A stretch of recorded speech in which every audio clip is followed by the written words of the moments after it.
this problem, we want to solve this equation. So we got 25x squared minus 4 is equal to 0.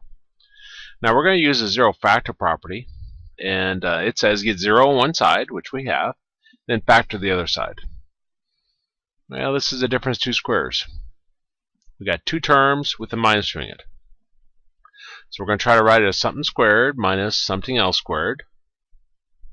You look at each individual piece and you ask yourself what times itself gives you that. For like 25, that's 5 times 5. For the x squared, that's x times x. And for the 4, that's 2 times 2. Now I'm going to label what's inside my first set of parentheses as f for first, and I'll label what's in my last set of parentheses as L for last. Our formula for difference of two squares is f plus L times f minus L. So wherever there's an f, I'll plug in 5x, and wherever there's an L, I'll plug in 2.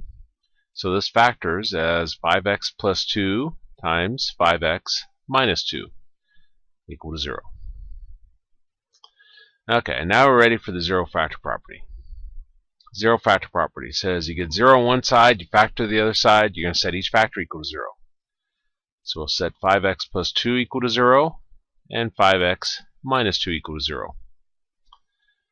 Now in this one, I'm going to take the 2, move it to the right side, becomes a negative 2. And then I'll divide both sides by 5, trying to get the x by itself. When I divide by 5, those 5's going to cancel.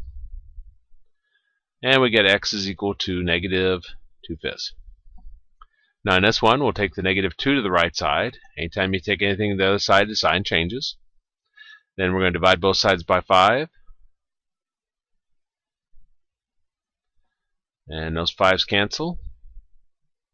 And we get x is equal to a positive 2/5.